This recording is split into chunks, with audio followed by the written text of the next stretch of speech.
everybody. Welcome back to Hello Friends. I am your host, Brandy. And I'm Kayla. We're here today to talk about something that is a little wild. And Brandy was not even aware that I actually have some personal stories to add into this. So we're going to kick it off today. Settle in, get comfy. So today we're going to talk about Mommy Dearest, Mommies Who Murder. So I got Andrea Yates and Kayla got Darlie Routier. So I'm going to let you start with your story because I remember both these stories vividly. And one of them actually happened on my younger son's birthday. Oh, wow. Yeah. So I'm going to let you start with Darlie Routier. So what did you find out about Darlie? So Darlie was a mother of 3. Mm-hmm.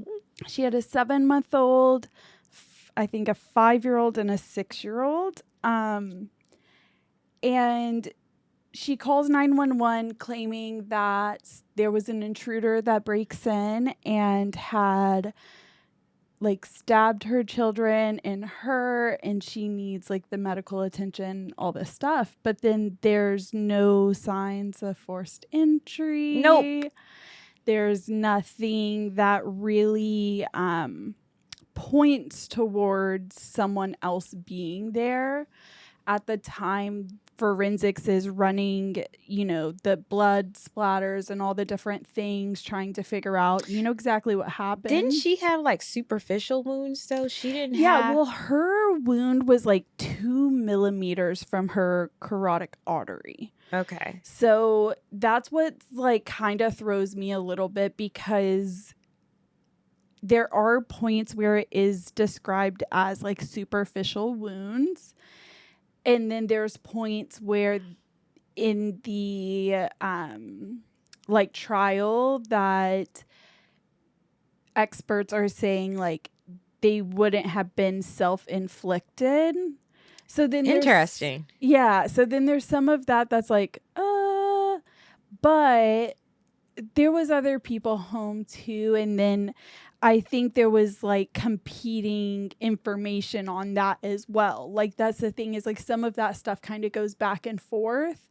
But a lot of what was proven was that the knife was raised above her head at some point because she had blood splatter on the back of her nightgown of her kids. Mm. So at some point the knife came up above her head. And ultimately she gets trialed for one of the children, not both. So her husband was home? Was somebody else home? It was her husband, the 3 kids, and her. Okay. But yet the husband... He was asleep.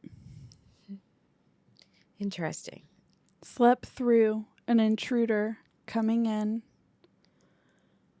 killing the kids, injuring your wife. He was asleep. Huh. And they ended up staying together all the way up until 2011.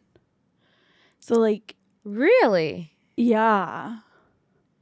And even at that point when they divorced, he was saying he still believed his wife was innocent, and they were just getting divorced because of the limbo that they had been in. Oh, with since her the being in prison. And yeah, because she gets convicted for the one kid that she goes to trial for. But didn't she kill all 3 of them?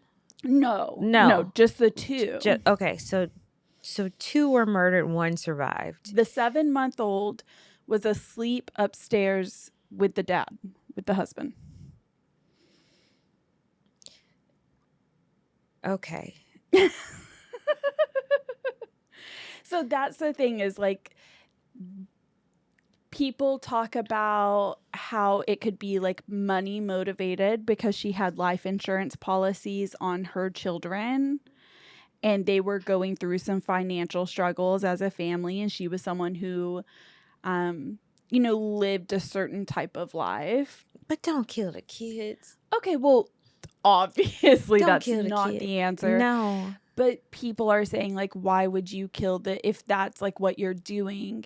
I think the kids were 10,000 policies, but her husband had like a 800,000 policy. And then other people's argument too was, well, if you killed those two, why wouldn't you have just killed all three? Yeah. I guess. But I mean, also, when I can't imagine as a mom killing my kid at any age, but like, could you imagine stabbing a 7-month-old baby? Like, ooh. So before we get to her trial, I'm going to talk about Andrea Yates because that's who I got. So in the late 90s, Andrea Yates had been suffering greatly from like schizophrenia and postpartum depression. She had 5 kids. She had 5 kids. And she was also diagnosed with other mental illnesses when she was like 17. So she suffered from like bulimia, and she had already tried to take her life once when she was a younger woman. And she met a guy and married him, and he wanted a whole bunch of babies, as many babies as her body could like kick out. So she ended up with 5 kids in like a 7-year period. Ooh. Yeah. And even though she was on psychotic medication, they went to the doctor, and the doctor was like, I can't take her off these meds. And they were like, well, we want to get pregnant again. And so she got off of her meds so that she could keep having babies. That's a lot of hormone change to It be going is, up and and down. down. 7 babies. No, 5 babies in 7 years. Yeah. And you already don't have the right chemical imbalance to deal with a lot of that. So she had went to a couple of different psychiatrists. The last one she went to, he told her husband she doesn't need to be left unsupervised because she had been in and out the psych hospital a few times. So there was evidence this woman was not coping very well with anything like within her life. And sadly, her husband decided to go against what the doctor said and started leaving his wife a couple of hours at home by herself with their kids. And so he would leave her an hour in the morning and an hour in the evening because he wanted her to like snap out of it. Granted, she had been in and out the psych hospital. Like we all know, Andrea's not okay. Like she had issues when she was a teenager. She's now a grown woman in her 30s. She's had all these kids. She's not okay. And her husband pretty much was just like, oh, she'll be all right. And she, 2 weeks prior, had just gotten out of the mental hospital. Okay, 2 weeks prior. 2 weeks. Yeah, and she had already told her doctor that she was thinking of harming herself and her children. So on June 20th of 2001, which is my son's birthday, she drowned all 5 of her babies in the bathtub. I remember that story. Yeah, she drowned all 5 of them. She called 911 and said, I need some help because, hindsight is 2020. I've now just drowned my children. She also called her husband and said, I need help. And he shrugged her off. No. You can't shrug off someone that... He shrugged her off because he said, my mom will be there in an hour. In an hour? Do you know what can happen in an hour? Well, it takes within me that 5 hour, seconds to have 10 suicidal thoughts. Within that hour, she drowned all of her babies. that part. Mm-hmm. So when they got to, like, she never said, I didn't do this. She's like, plainly said, I'm I was insane. messed up. Yeah, Like, I'm not okay. Yeah. And oh goodness, it's so jacked up. She's been under psychiatric care the whole time. She's still in prison the whole time she's been in prison. Like, she's never really been in, like, the prison system. She's been in the psych hospital because she's not okay.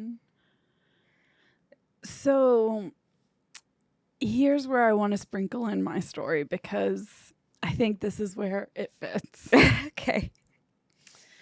Growing up, there was always jokes about the little bit of crazy that runs through my family on my dad's side, but it was always pointed like it was my Nana and her line. Okay. About 6 or 7 years ago, I decided I wanted to understand just a little bit more about myself, because my family couldn't really tell me, like, where we came from or, like, anything, you know? It was always just from, like, where we started in that town, which was generations back, but talking, like, my great grandparents. Yeah. So I did a DNA test, and I, at that point, decided I wanted to trace my dad's line through my pawpaw all the way back to, like, before America. I wanted to, like, really see where we came from, because my family had always said we're Irish, and yeah, I mean, we have 4%, but I'm actually 47% Scottish. It's a common misconception. So yes, so I was like, I want to, like, trace that back and, like, understand where that came from. And my family had moved from Scotland to Ireland before coming here, so, like, okay, I understand how that all comes down, right? But in the process of that, I start coming across these medical documents from Terrell Psychiatric Ward. Oh, yes. Good old Terrell in the state of Texas. And, you know, my family lives in East Texas. They're only about 35, 40 minutes from Terrell. So, like, that makes sense to me, being connected to my family. So I'm sitting there and I'm reading and I'm like, what the hell is all of this? There is, like, interview notes of, like, where the people were, like, intaking my ancestor, and, like, what they were writing down, and, like, her story, and, like, all of this shit. So come to find out, she was not okay. She was very mentally not okay, and continuously was trying to kill the children. She had multiple children and was, like, it was bad. So they kept telling them, like, okay, obviously, like, she shouldn't be left alone with the kids, like, all this shit. One time her husband came home, she was trying to throw the kids into the fireplace. Nope. Into the fire. Another time he came home, she had them lined up at the well in order of age and was about to push them all in. Yeah. She's probably like good old Andrea. Yeah. She was not okay. Like, she was not okay. And I just remember going home, and we're sitting at my Nana and Papa's house around the table, and I was like, you know what, guys? Y'all need to ease up on Nana. This shit ain't coming from Nana. This shit is not from her. Look at all these documents. Like, there were multiple times, and once the well thing happened is when she was, like, put in Terrell and, like, left there. Like, she stayed there because you couldn't. She couldn't take care of the kids. Yeah, so my aunt was schizophrenic, and like as a little kid you don't understand what that is. Like you have no concept of what that is. Yeah. And I was talking to my mom not too long ago, and I told her, I said, I remember when we first moved to Texas, there was an incident to where my mother had to go get my aunt and go get my two cousins, and my cousins were crying really hard and we couldn't understand what was wrong with them. My aunt had a weird schizophrenic episode, and I'm not sure if she like tried to kill them kids or what. But my mom had to go get my aunt and then take her to the psych hospital because from what I understand, it would get really bad in there Yeah. sometimes. And so it's not uncommon. It really isn't. We just don't talk about it, and we don't get people the help that they need. And Yeah. then to understand, having a baby jacks you up mentally. And if you already don't have like the right kind of brain chemistry going on, It to makes it so so much to be worse. kids like that, you're not going to be okay. Yeah. Yeah. You're not. I know. So obviously I'm fairly open about my mental health and, you know, CPTSD, major depression, like all these different things. When I had Ryder, you know, people obviously are talking about postpartum and stuff more now than they did in the past. Thankfully, we need to talk about it more than we even have. But it was so bad. I mean, it was so bad. And I mean, I would have full meltdowns in a closet over like a shirt fitting wrong. Like I was not okay. And I just remember being like, I have to, you know, at some point pull this together for him. But I knew at that point, I was like, I can't keep having kids. Like, I can't continue doing this because this is so bad. Like, my mental health and illness is bad enough as it is. I don't need that added hormone roller coaster to it where I can't even. I had pretty bad postpartum depression, but mine, you know, me mentally, I was okay in like that headspace. But I know that postpartum, once it set in, was real rough, and it was real hard to come out on the other side for at least 6 months. It wasn't until that baby was like 6 months old I was able to be like, okay, I guess like now my body is catching up with the rest of my brain. No, at 6 months, you're just starting to be able to like name it. Yeah. And then you still got to work through that crap for another few months. I didn't thankfully. I like when he hit like his 6-month mark, I think my hormones were like trying to like level out to where I was going to be okay. And then when I had the second baby, I don't really remember having postpartum, but I possibly could have, and just the trauma. And just soldiered through because you had 2 babies to take care of. Well, that's not true. I don't remember having postpartum because he was 3 months old when 9/11 happened, and I had to deal with his dad being deployed. So even if I did have postpartum, I'm not going to remember it. Yeah. Like I'm not. He's born in June, and you know, September just was right around the corner, and so that whole time for me is just panic. Yeah. It's just okay. What else can it be? You know, I just had a baby with this soldier, and now he's gone. Yeah. He's like gone. He's not even in the States anymore. So I was mentally dealing with that part.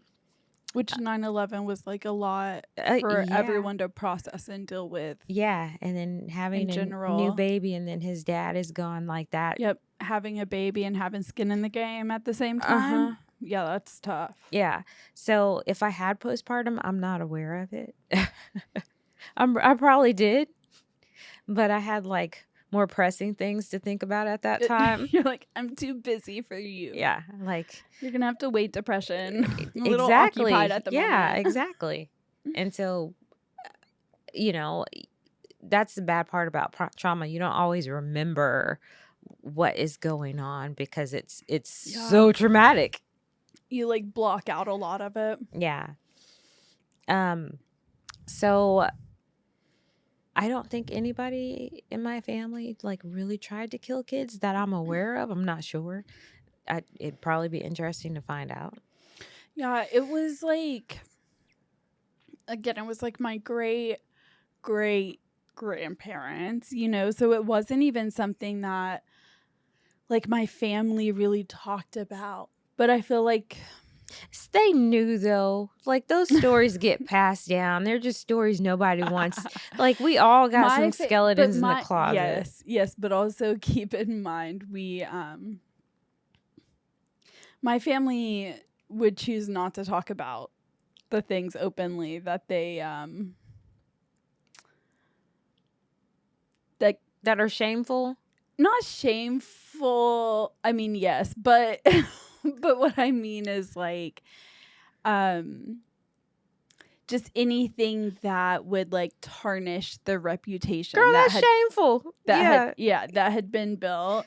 Very small town, everyone knows everyone, you know, it was very much like, well, that's how my family was you too. had to present this. Well, yeah, that's how society was. That's not unusual, Kayla. That is. No, I know, but I'm saying like all families do that. All families do that, but I'm saying that that's why that story had never really been passed down to like us, because my family's not going to talk about that. They're not going to talk about they had. But that's the thing. They knew probably, but they weren't gonna. No, Brandy. My dad told me that he doesn't believe in depression. Oh yeah, that's what Andrea Yates' husband said. He said, "I don't understand. Yeah, why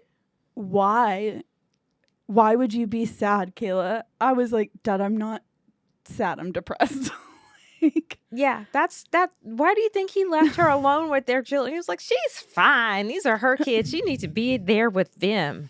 Mm-hmm. That's not how that works. That is not how that works. But I get it. Like, so, you know, my parents are older, which means my grandparents are much older. And there were shameful things that happen in our family. And there's whispers. And there's like rumors and talks of things. But to sit down and talk about that, girl, no. No, you don't tarnish the family like that. We don't bring that up.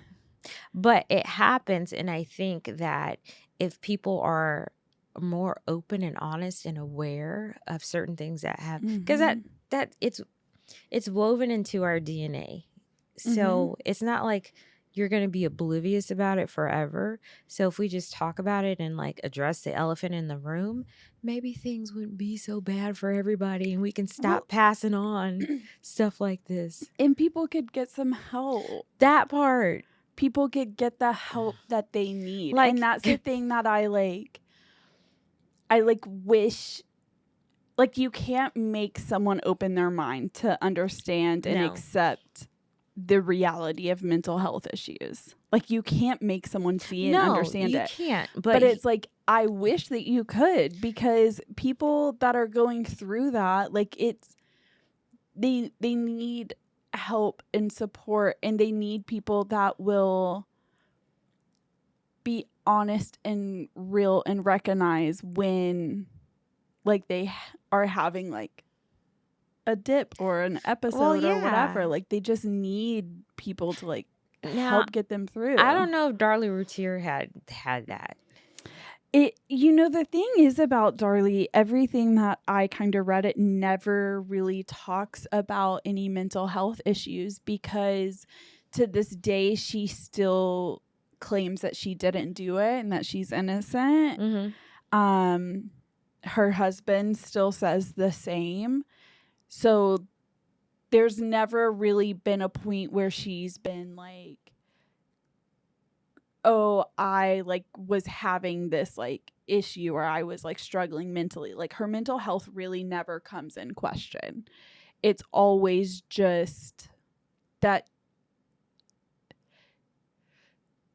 some people had said during the trial, I guess, that she was a cold enough woman that they could see her doing that. Wow.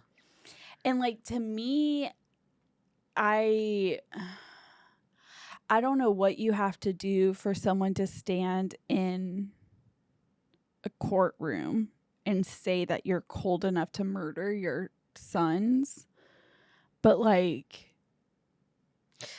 I mean, if your reputation is that of someone who just don't give a fuck, and you are just one of those people that people can see you doing something like that, that is not good. that is not a good sign. That is not a good look to have. Especially And when your mental health is not coming in question. nope, that just means you a cold-blooded sucker. Yeah. But I feel like they probably should have tried to give her an evaluation or something, because her daughter was like 7 months old. I thought it was another son, but yeah, the baby was 7 months old. So I'm not saying she did it, but if she did, she probably would have had a little touch of postpartum and might have flipped out a little bit. Yeah, I mean, 7 months old, you can still be going through. I was definitely still going through it. And she already had 2 other kiddos, and so I feel like, yeah, she had a 6-year-old named Devin and a 5-year-old named Damon. Damon is the 5-year-old is the one she got convicted for. She got convicted for the younger one, and she was never trialed for the older one. Wow. They didn't trial her for the older one, so they went in for Damon first, and their thought was they didn't want to overwhelm the jury or like muddy the case with having two victims, but there were, see, that didn't make sense to me. Yeah, I'm not saying I agree with it, but they didn't want it to be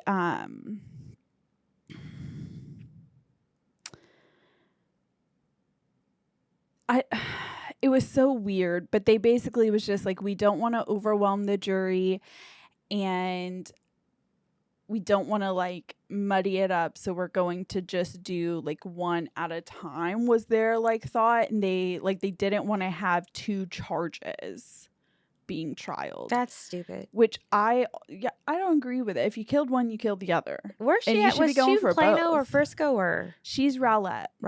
So out that like direction. Yeah. Yeah. It's out that direction. Southeast Metro. Mm-hmm. Yeah. So she only goes to trial for the youngest, Damon. She gets convicted and was charged to lethal injection. And since then, it's just been appeals and fighting on that one. So she hasn't. She wasn't trialed. She lost her last appeal a couple years ago because it was all over the news. So she finally exhausted all her appeal process. So I'm assuming she's scheduled and that's to my thing. like. It's like, I understand. Okay. If you're listening and you are someone who doesn't necessarily agree with like death penalty and like lethal injection and things like that, okay, like I can understand like the soft part in my heart kind of gets that. But here's my thing. If you're being convicted and being like charged at that level of that magnitude, and you have gone through every appeal that you can from like for a decade or more, like, I mean, they've got a very convincing, like it's standing. It's pretty strong. Yeah, because I mean, Yolanda Saldivar shot Selena. We all know she shot Selena. She's gonna get out soon. Oh yeah, I'm not saying that I'm not saying that people don't get out way before they should. Yeah. But I'm just saying that, like, your conviction never got overturned. No. So you could never prove that you didn't do this. And there was enough proof that you were convicted at that level. Because the jury can think that you maybe, like, were involved or this, that, whatever, and not go, like, lethal injection death row. It's gonna be really hard to prove that somebody came into your house when the door wasn't like kicked in and the lock wasn't manipulated, I don't think they ever found anybody else's fingerprints in the house. There is one fingerprint. There's a bloody fingerprint that was in the boys' room that can't be identified to anyone. However, there was an expert in the trial process, or maybe it was like later on during one of the appeals, that basically said, while I can't say it is anyone, like, I haven't matched it to anyone in the family, but I can't rule out this specific finger of hers. Oh, interesting. So there's like a finger of hers that it could have been, like, that fingerprint could have matched to that. So in other words, it partially matched at some point somewhere, but it's not a total match. Mm-hmm. Huh. And then she claimed that the intruder had left through the garage. But, like, we're talking about multiple stabs. Okay, we're talking about blood. This is bloody. Okay, you don't... Did she murder her babies in the kitchen? No, I'm pretty sure it was in their rooms. It doesn't... So in their... Okay. So your husband is sleeping. Your baby is sleeping. Because she says that she says that she woke up after the attack where the kids were wounded. Like, she claims she woke up after they were already injured. And where did she go? Like, to the kids' room and then see an intruder and then got attacked? Okay. I feel... And that the person left. And that's the thing, too, is that her story, it's really hard to understand and follow her story completely because her story had inconsistencies throughout. Well, I feel like as a parent, if you hear your child scream a couple times and then you hear your second baby scream. If I hear my son scream one time in the middle of the night, I'm jumping up. Are you kidding me? And I feel like your husband would have heard, and so everybody in the house... he was just sleeping? Yeah. So I feel like everybody in the house would have, like... Mm-hmm.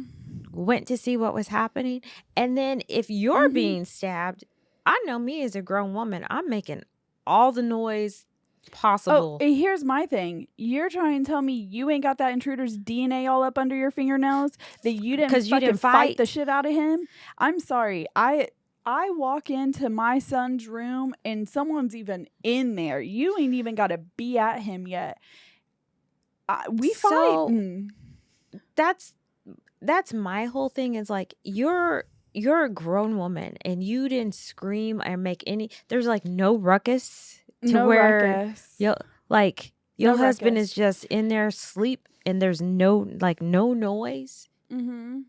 Because I'm pretty sure if somebody's in my house, it's gonna be all kinds of smashed up stuff. Mm-hmm. It's gonna be a fight, like something's happening. And investigators said that the scene was staged. Oh. The scene itself, like, of the intruder, like, breaking in, like, all of the mess portion of it all was staged.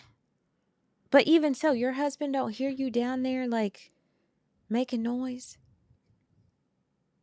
Mm-hmm. I slammed the door too hard. Somebody's gonna hear. I'm out of the bed and my husband hears me put ice in my cup and he's waking up being like, "Are you okay?" So I don't... Yeah, no, it's crazy. So she says that the intruder left through the garage. Here's the thing on that portion. There's no blood found in the garage at all. So she's saying, like, there wasn't forced entry because they were able to get through the garage.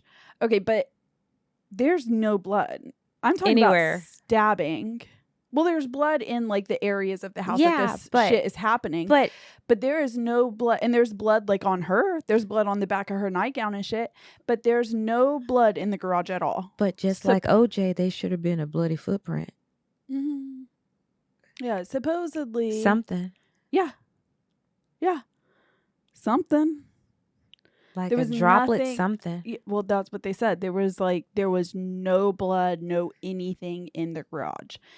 There was a sock found that had blood from both boys. Okay, so for one, all three were boys. The 7-month-old is Drake. Mm-hmm. You have Damon, the 5-year-old. And then you have Devin, the 6-year-old. There was a sock found like away from the house. I think they said it was like 75 yards. Okay, 75 yards away from the house, there's a sock. It is her husband's sock. And it has blood from Damon and Devin on the sock.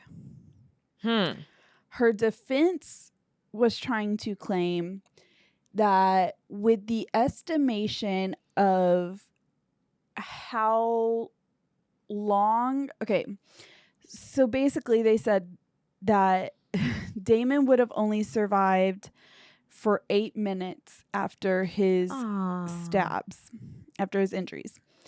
And she was on the phone with 911 for 6 minutes. So her defense's claim was she could not have possibly got a sock 70-something yards away from the house, staged the house's scene, inflicted her own wounds in the 2 minutes between stabbing the son and being on the phone with 911. Okay. Here's my thing, and here's where the other side of that was, and I agree with this. You can stage that scene before you ever stab them kids. Ding, ding, ding, ding. The hell? And you are not going to convince me that your husband was asleep during all of this. Okay, here's where I also have an issue. You called 911. Mm-hmm. You ain't scream for that man to wake up. Mm-hmm. That's what I'm saying. Like I would have screamed at the top of my lungs, get your rusty ass out that bed. Somebody just tried to kill me. Mm-hmm. Mm-hmm. But you're going to be calm, cool, and collective and just sashay over to the phone and call 911. Mm-hmm. No, she did that shit. Mm-hmm. She did. That's the thing. And like, that is an estimation. You can't tell me that it was 8 minutes. It was clocking down. God was like, ding, ding, ding, 8 minutes up. His life is gone. That is not how the fuck that goes. Nope. That's an estimation. So like, really? In the sock, everyone, how far is 75 yards? Less than a football field? Yeah. You know, I used to have to jazz run across football fields. I used to run 50 yards in the matter of like less than a minute. She did that. I mean, okay. I know Andrea drowned her kids because she says she drowned her kids. Yeah. She was like, "Hey, I'm crazy. Sorry about it. Sorry. So sorry. I did it. She's like, but I'm not okay. So I'm just told y'all it wasn't good, yeah, bruh. Like, I've been giving y'all signs. I just got home from the hospital. Like, it was happening. And nobody was listening. Y'all could have prevented this, but you didn't. So it's not... I'm serious, though. So it's not like she ever said, no, I didn't murder my children. She said, yes, I did. I'm having suicidal thoughts. I wanted them dead because my kids were not going to be as righteous as they were supposed to be because I'm jacked up. And so I'm going to put them out their misery now. That is such a... That is such a devastating thought. And as someone with mental illness, I understand it so much. It is. It's something that, like, I had Ryder really young and I don't regret it at all. I adore that child. Mm-hmm. Like, he is the best thing that ever happened to me. But I remember my mom has a decent amount of health issues, like just autoimmune diseases, things that, you know, she's struggled with since I was like alive. Mm-hmm. I remember teenage Kayla dealing with the reality of that and the reality of what that really meant for me. Like the gravity of that for me down the road. And I looked my mother dead in her eyes and said, why the hell did you have kids knowing all the shit that you could pass to us? Like, why would you even do that? And like, very messed up thing for me to say. Very messed up. But I feel like my mental health issues like play kind of a part to that too. Mm-hmm. But like, that's why I feel like I understand that in the worst fucking way. Like, I get that you're sitting there like, I am not okay. Mm-hmm. I am not good. I'm not going to be okay. Mm-hmm. I've gone to the hospital. I've tried this. I've done the meds. My husband keeps pulling me off of them to have these babies. The more babies I have, the worse I'm getting. You're just sitting there like, I can't do this. Mm-hmm. And then you are looking at your kids and you're like, oh my God, that's their future. Like, it's not okay. It does not excuse what happened. Not at all. And while it's like, I understand it, it's absolutely devastating. It's devastating. It's devastating to like have that thought. Like, and then I'm also so fucked up. My kids. That the impulse to do it. Yeah. And then the realization after it's done. Yeah. That is heartbreaking. That's because she never not once said, I don't love my children. No, she loves her kids. And she never said, I don't love my children. She just looked at them as if they were this incredible burden that she couldn't take care of. And she felt as though they were not going to be good enough because she wasn't good enough. And so all these thoughts are going through her head. And I hate to say it, but I do fault her husband because he knew that she was not mentally stable when he met her. She wasn't mentally stable while she was having these babies back to back. And she kept being hospitalized. And he just kind of felt like, oh, well, she just needs a swift kick in the ass because this is not really a real medical condition. Yeah. But it is. Which is like so that like 90s mentality too, to some degree. I feel like my dad, that's exactly how my dad would have acted. And that's why we have these kind of stories, because that is just the reality of what life was like back then. Yeah, like people didn't talk about mental health back then the way that they do now. Even now, it's not, you still get looks and you still get shunned a little bit. No, 1,000%. I'm just saying now we've moved a mile. We still got another 99 to go. Yeah. Yeah. But we've moved a mile. Yeah. Like back then, there's a reason so many people within those older generations don't believe in depression and don't believe in mental health issues. It wasn't talked about either. It was talked about. It was, you have a nervous condition, or you need to, because remember my family, like my sister was born in 63 and then my parents were born in the 40s. And so it was one of those things where, oh, she's just nervous. Oh, she's just sensitive. Or, things like that. Oh, they just need to pray more, or they need to go outside and get some sunshine so they're not sad anymore. And that's kind of the mentality of kind of how I grew up. It was, you'll be fine. You just have to have more faith. You just have to do this. You have to do that. And that is not how any kind of mental disorder works. Yeah. It's just not. And then like within my family, because I knew that my aunt was schizophrenic, we didn't talk about that. We didn't talk about her meds. We didn't talk about her. Like, it was not something you openly talked about. Like, we knew she wasn't okay, but as long as she was on her medication, she was fine. So we're just going to ignore We're it. going to ignore that. We're just going to gonna ignore ignore any that. of that happens. And she wasn't the only one. There's other people within my family that have suffered with like chemical imbalance and stuff like that. You don't talk about that. Yeah. Ever. You know, you just say, oh, they had to go down to Terrell. They had a nervous condition.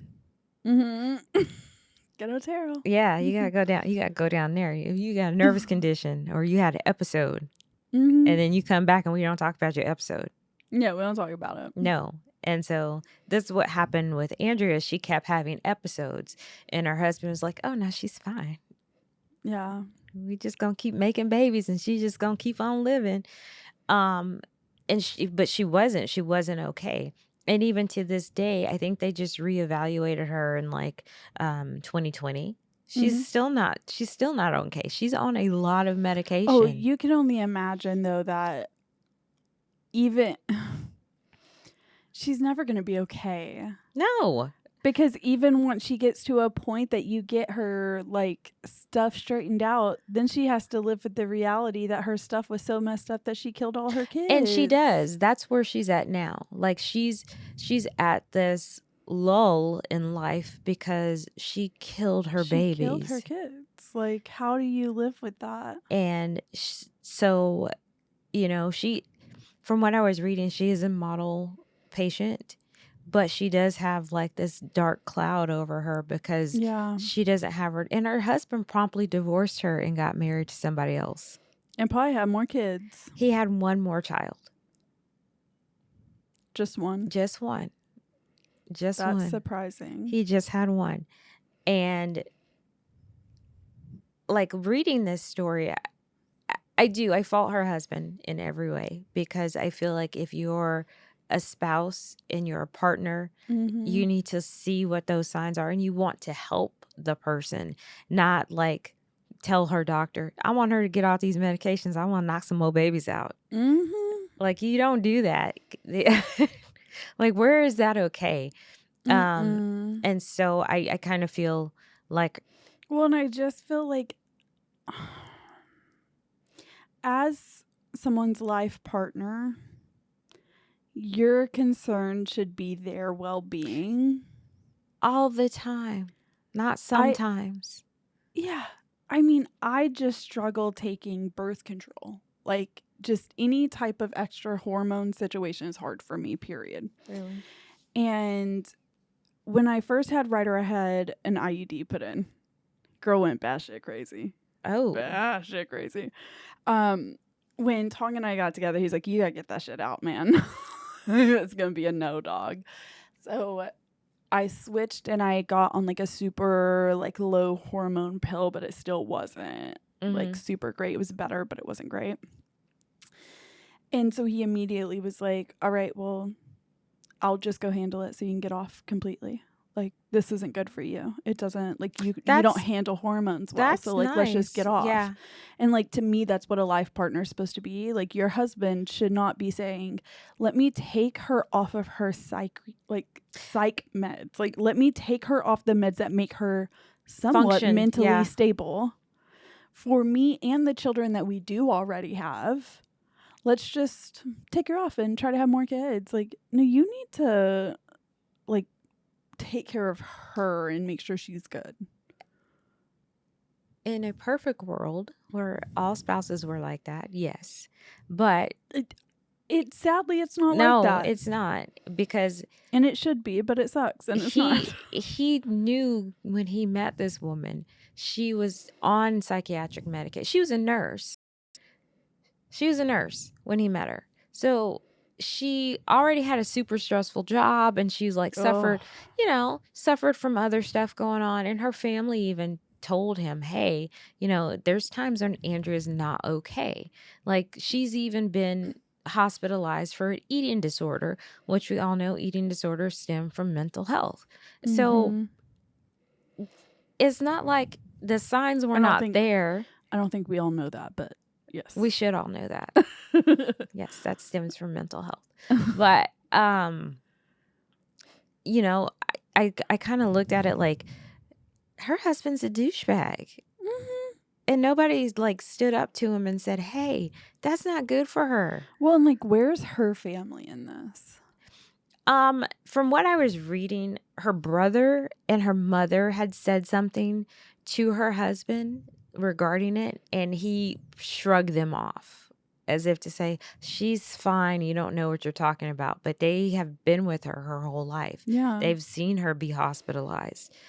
Yeah, that's why I'm asking. Because Yeah. I'm like, if I got down and out, like if I got as bad as I like as my episodes used to get, and my mom like caught any wind, she would immediately be like, "Tong, what's happening? What's going on? She on her meds? What's like Well, yeah. the fuck?" That's how my that's supposed to daughter. go. Yeah, so I'm like, "Where's her family?" Okay, so they're telling him, and he's still just He like, doesn't care. He doesn't care. Which is baffling to me. wow. So he really truly failed her and He the failed her and children. her kids, yeah. Like all of them. And then for him, like, and I get it. He had a Like, really I'm not saying stressful job, but it's still a job. Yeah. Well, you're not the one who drowned your children, but you are the one who continued to make choices knowing your wife's condition and leaving them in her care. And he doesn't see that as an issue, which is that's the part that bugs me because okay, I don't care if you don't see it as an issue. You will see it as an issue in the afterlife when you are burning in flames. Like, that is insane. How dare you? well, how dare him also leave her Yeah. soon after her trial is over, just straight up divorce her And just and marry go someone on else. Be like, I'm just about your life I'll and like make a new try to fam. start again instead of being like, And where the new wife, well, they're divorced now. ma'am, did you really think he was a catch to? I mean, What is he saying to one like person's convince? trash is another person's treasure. But I don't, there's women that are just like, well, he's not the one that drowned the kids. No, I And do. he didn't know I that. understand that, but you can't hear this story and not as a woman. At least for me, maybe I'm just different, but at least for me, I cannot hear this story and not see that he ultimately did this to his wife. Like, he ultimately, like, you kept taking her off her med. She told you she was not okay. She told you she needed help. She was sitting here. She just got out of the hospital 2 weeks prior to this. I mean, like, you're telling me all of that. No, that man tried to talk to me, and I read that effing story. I'm like, you're trash. Get out. No. You're not going to be able to take care of me the way I need to be taken care of. I mean, the same thing with Darlie's husband. Oh, you just gonna sleep through things? Yeah, you going to go sleep. You're just going to be asleep the whole time. Like, no, but that's my whole thing. There's no way. There's no way that they were asleep during this. like I would be like, you know what? I don't think I could trust you, so I'm just not going to talk to you. I am a hard sleeper. Oh, Anyone who knows me in my life knows I'm a hard sleeper. You slept at my house right outside of my room. You know how loud my husband snores.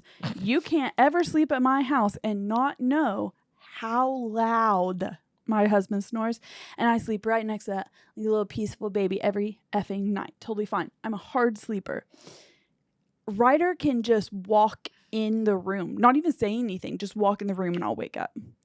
There is no way that my son is in the other room being stabbed or like that there is a ruckus going on in my house and we're sleeping.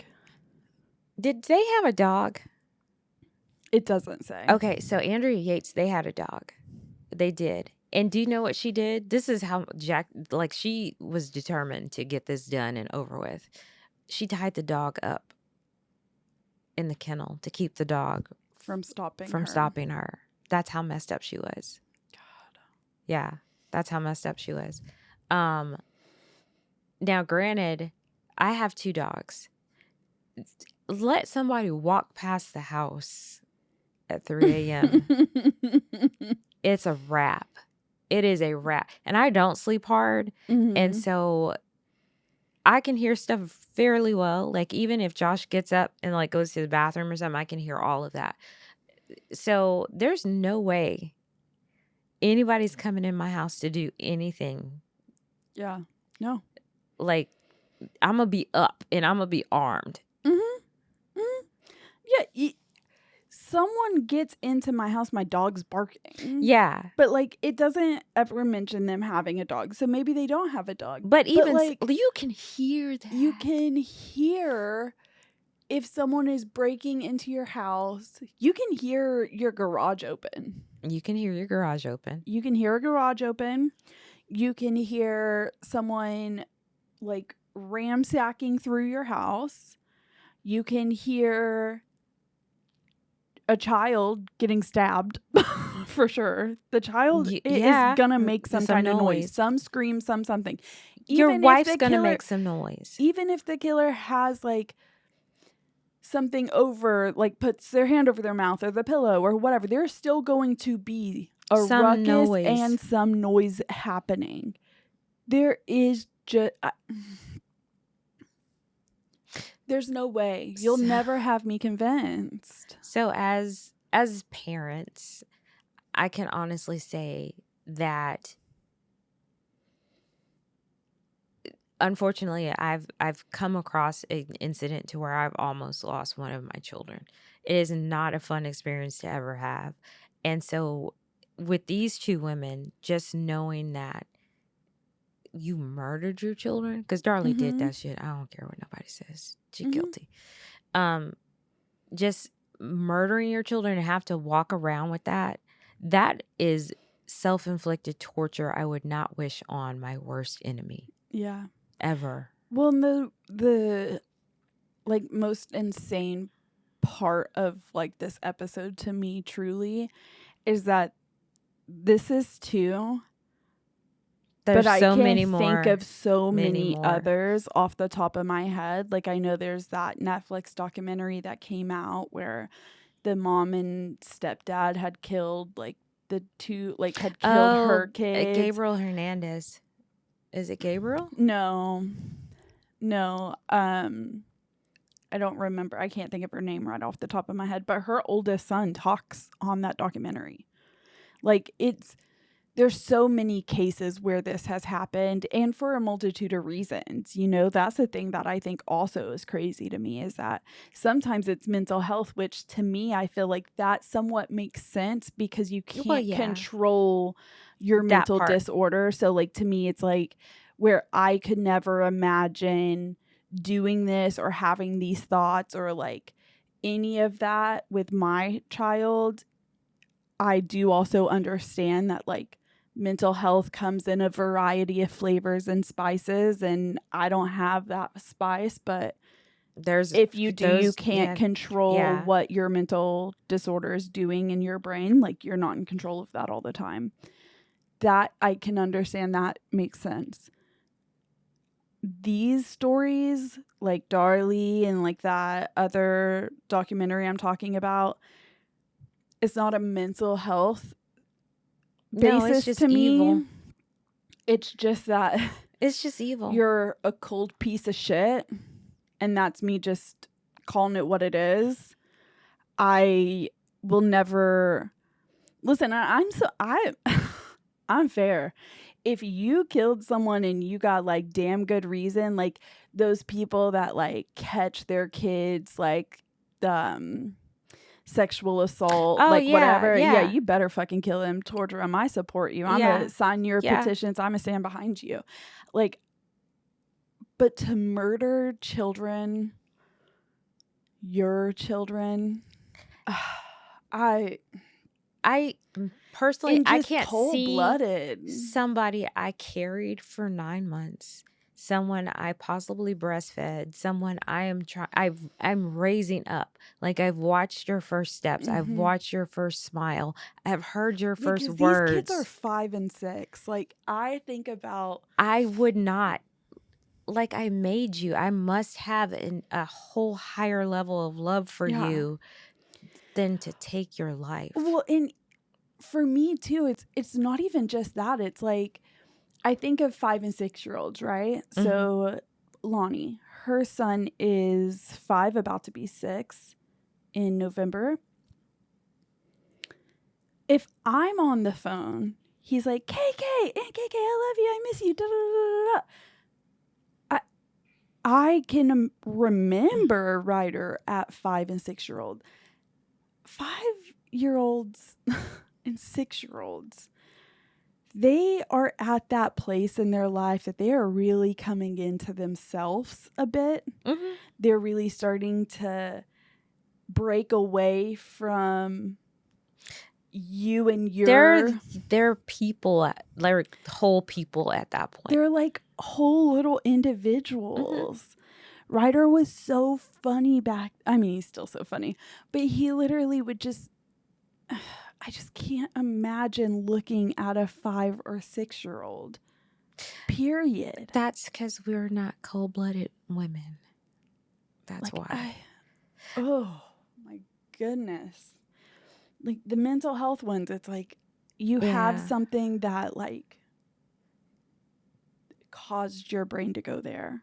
So our takeaway is, moms, if you're going at it and you're even though you feel like you're failing, you're not failing that much, because you're I not mean, well, and honestly, I think as moms, we are our own worst critics. all the time. We are the hardest we can be on ourselves. I think that, you know, I had Ryder way before a lot of my friends started having kids. So I didn't have a lot of people around me as like examples or things to go off of. And when I tell you that I have always questioned myself as Ryder's mom and making sure that I am like doing what's right for him, I put a lot into every choice I make. But like, I struggled during it. And I remember people at the time, like, no one was really honest with me about what I was going to be dealing with. They talk about the baby, they talk about, you know, whatever, but it's a lot of, oh, it's beautiful, it's great, it's the best thing, it's so like rewarding, da da da da da da da da da. Great, and it is. But they don't talk enough about the roller coaster that comes with it, the ups and downs, the hardships, how lonely, how isolated you can feel sometimes as the mom, especially if you're a mom that has multiple kids at the house all day with them. Like, there's so many other things that go into it. And I remember when my sister-in-law got pregnant, the entire pregnancy, while everyone else was telling her about how great it was and how rewarding and how da-da-da-da, I was telling her, postpartum is real. I need you to pay attention. When you, like, do not be, like, ashamed or feel bad. Like, reach out to me. Let me help you. Like, it's going to be hard. There's going to be things that you think and feel that you're like, wow, I'm the worst mom ever, that I just even had that thought. Like, so I think my takeaway in it all is, as a mom, it's very, very difficult. The isolation and everything else makes it even more difficult. But please, for the love of God, for your children, for like yourself, get help, do what you can. Like, And you're not in it by yourself. You're never in it by yourself. So you can always talk to people and reach out. So don't ever think you're doing it wrong, because as long as you get up every day and you keep doing it, you're doing it right. And I think that is our episode. So make sure you tune in on Apple, Spotify, YouTube. Where else are we located? Is that it? yeah. We're on And our TikTok, socials, Instagram. TikTok, Insta, Facebook, all the things. And make sure you send us a message on our website and let us know what kind of topics you want to talk about. And And as always, life be lifin' sometimes.